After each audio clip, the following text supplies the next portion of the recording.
Bismillahirrohmanirrohim. Assalamualaikum warahmatullahi wabarakatuh. Perkenalkan, nama saya Ira Oktaria, NIM 11940421331. Saya dari kelas 5A Manajemen Dakwah. Pada kesempatan kali ini, saya akan menjelaskan mengenai PDOPS, yaitu Prinsip Dasar Operasional Perbankan Syariah. Sebagaimana telah kita ketahui, Islam memiliki beberapa pilar yang mengajarkan kepada kita, yaitu ada akidah, akhlak, dan juga syariah. Islam juga mengajarkan mengenai ekonomi umat, yang dimana kegiatan ekonomi di dalam umat Islam itu haruslah adil, transparan, dan juga didasari atas dasar rasa suka sama suka.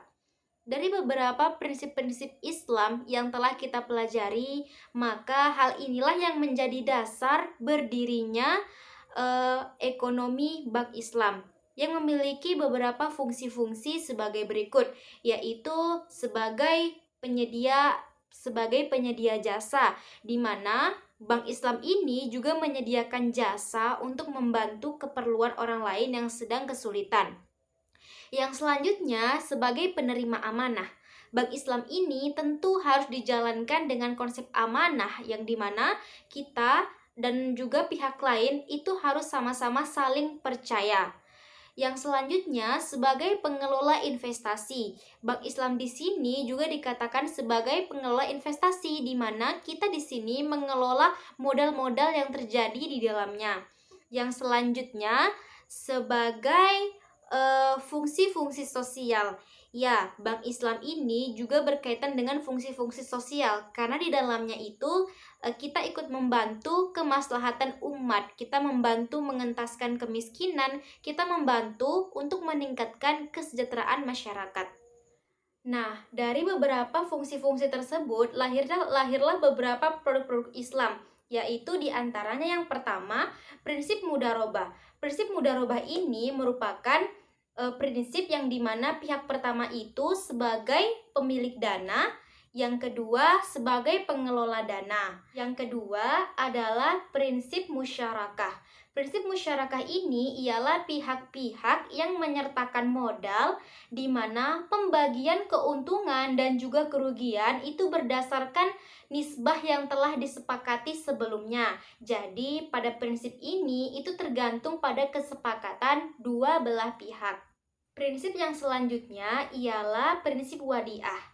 Wadiah itu merupakan titipan, yang dimana titipan yang pertama diberikan kepada penerima dana, dengan konsekuensinya sewaktu-waktu dapat diambil kembali dengan akad jual beli. Adapun prinsip-prinsip jual beli ini terbagi ke dalam beberapa macam. Yang pertama ada murabahah. Murabahah ini merupakan suatu akad jual beli yang terdiri dari dua belah pihak, di mana kedua belah pihak ini memiliki kesepakatan atas harga jual yang terdiri dari harga beli. Nah, jadi pada prinsip ini itu mengandung konsep kesepakatan seperti yang dijelaskan sebelumnya, di mana ada keputusan kesetujuan antara dua belah pihak. Prinsip yang selanjutnya ialah salam. Prinsip salam ini merupakan prinsip di mana pemberian barang itu dilakukan setelah pembayaran di muka. Ya, seperti yang kita ketahui sehari-hari di saat kita melakukan transaksi secara langsung, di mana kita ikut membayar secara langsung dan kemudian barang akan dikasih. Inilah yang dinamakan dengan prinsip salam yang biasa terjadi di lingkungan kita sehari-hari. Yang selanjutnya adalah istisma. Istisma ini adalah pembelian barang yang dimana dilakukan dengan proses pemesanan dengan menunggu proses pembuatannya. Sementara untuk pembuatannya itu bisa dibayar di muka. Nah, ini bisa dicontohkan seperti sebuah organisasi yang ingin memesan baju dalam ukuran banyak, di mana baju inilah menunggu proses pembuatannya lalu dikirimkan dan kemudian pembayaran dilakukan di muka. Hal inilah yang dinamakan dengan konsep istisma. Lanjut pada produk Islam selanjutnya ada jasa-jasa. Jasa-jasa ini dibagi ke dalam beberapa macam. Ada ijarah dan juga wakalah. Ijarah ini merupakan kegiatan sewa-menyewa, di mana penyewaan ini nantinya akan mendapatkan pendapatan dari barang yang disewa. Yang selanjutnya ada yang namanya kafalah. Kafalah ini merupakan pihak pertama yang menjadi penanggung jawab kegiatan dari pihak kedua, yang dimana kedua pihak ini sudah menentukan perjanjian sebelumnya. Selanjutnya ada sarf. Sarf ini merupakan pertukaran dalam mata uang, dalam akad jual beli, dalam perjualbelian, yang dimana dalam pertukaran mata uang ini terjadi sesuai dengan kesepakatan yang telah dilakukan sebelumnya, di mana kesepakatan ini berkaitan dengan harga-harga yang telah ditentukan. Model ataupun prinsip Islam yang selanjutnya adalah prinsip kebijakan.